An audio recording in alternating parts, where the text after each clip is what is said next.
I'm only Yeah, saying that because he got hyped out of college, bro. I wouldn't quite say hype. I think it was just the typical, guy came out of Duke and was a little too gassed up. Curse. I mean, Man. because let's be honest, the last guy that's really made noise that came out of Duke recently, and I throw what you think I'm about to say, but I'm going to throw you a curve. So, yeah, man, we got to see what's going to happen. Man, I think JJ Redick, man, floating around out there now is a possible buyout market candidate. That makes for an intriguing pickup, man, for some teams that might be in need of some shooting, man. I mean, there's a lot of teams that can always use a higher gun. Real talk. Yes, sir. I mean, I'm I not can't. sure. Go ahead. I was gonna say I can't call which team. I think the obvious choices. I think Philly could use him if they could somehow coerce him into coming back with Doc. I think there's an opportunity there with them. They could always use another shooter. Um, Yeah. Obviously, the Lake Show could have clearly used another shooter, another consistent shooter. Um, Other than that, man, I mean, maybe the Nets. A couple of scenarios, where you could possibly work out at. Maybe even Boston. But I'll tell you one thing, though. If Miami got a hold of him, though, that would be wild. Yuck. if somehow found a way to get a hold of him, And you already know him and Jimmy Butler is homies. hmm that's right. They are definitely tight. So it'll be interesting to see where JJ lands, man. But I think there's going to be a nice market out here from the bottom. I know they've been trying to trade him for the longest, but teams ain't just willing to fork up assets, man, for older guys like him. So, Yeah. and then last guy, man, we're gonna round it out, man, is the mystery man, because really, there's just not a lot of data out here for this guy right now. We clearly know he don't want to stay where he is at currently, but where to, when, contract, yeah, I don't know, man. Mr. Oladipo, man, young Vic, I don't know where, how, what. I'm kind of in the dark on VO, man. What's your take on Oladipo? Like I said, I know he clearly wants out of Houston. Yeah, man. I bet Houston just wants too much in return for the Mm-hmm. for the teams checking for him this season. Mm-hmm. And then I don't know, man. I don't know, man. I don't want to be keep saying the same thing, my bad. But Mm-hmm. it's just gonna play I can't see it.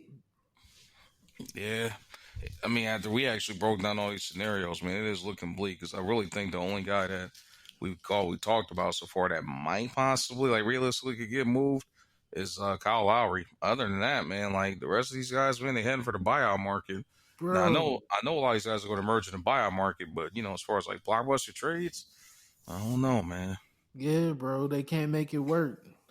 Yeah. I Not don't to know. mention, man, not to mention another factor too. You figure we're in a COVID year, salary cap's deflated, obviously due to the damages and the losses. So Yeah.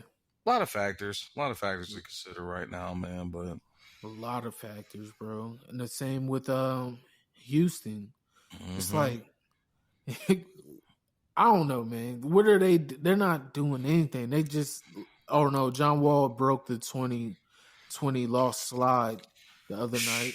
man, and when I think about this, bro, like I know, I don't have pity for the franchise itself because something's not rubbing me the right way. Pause with Nelson Fertitta, the owner, and just the way that this the upper management and coaching and all that stuff was kind of just overhauled overnight, like on the brink of that elimination in the playoffs. Yeah, Um, so it's like now I'm thinking to myself, like, damn, bro, Steven Silas waited 20 some years, man, to finally get a head coaching opportunity. And look at what he could have had and what he's been left with, bro. bro. They unloaded, they get rid of Daryl Morey, who could have easily continued to build a decent roster for him, right? You give up Russell Westbrook, granted for John Wall. I love John Wall to death, but John Wall hasn't played no ball in 2 years. You gave up a guy that's on the back end of his prime that's still putting up numbers for an unknown commodity at this point. And a draft pick. So I'm like, Yeah, Russ over John Wall might lean towards Russ just simply because of recent activity. Then your franchise guy wants out, and he just goes about it, in the most disruptful way, in which I know what I said at the beginning of the season. I wasn't rocking with it, but after really having time to look at how some of these other teams have done other guys dirty, and like I said, with my suspicion now about what's going on with ownership with Houston, I can't blame James for doing what he did. I think the slamming at his all. teammates under the bus was a little excessive, but other than that, nah.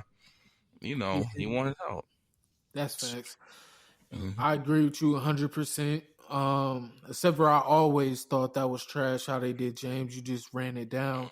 I'm sure he didn't have a say in the Daryl Morey move because Heck that no. was his guy. You know what I Mhm. mean? And it's Yeah, like, damn, bro, y'all paying me all this money, all I've done for y'all. You think I would have a say in the moves moving forward?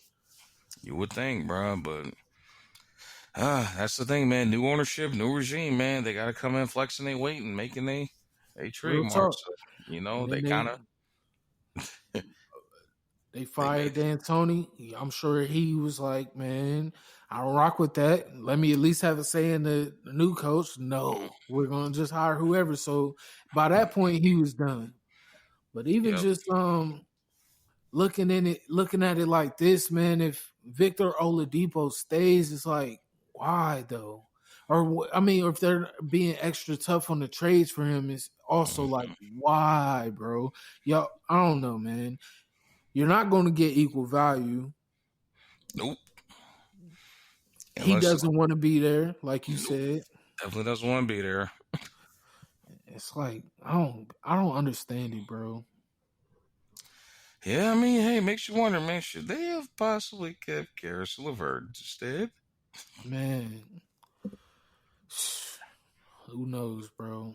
Things that make it go.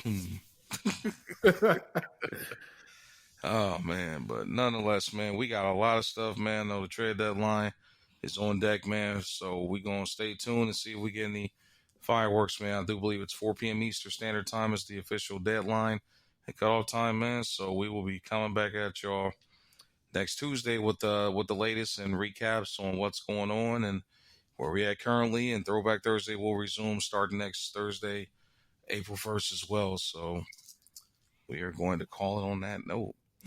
Yes, sir. But nonetheless, we're gonna holler at y'all next week, man. Y'all stay safe out there and get your lawn chairs and your popcorn ready because tomorrow this is gonna be good. Or it's not though, like I've been saying on this podcast. Or nothing's gonna happen. Yeah, but either way, get your popcorn ready. It might be still by the time we get to the buyout market a week later.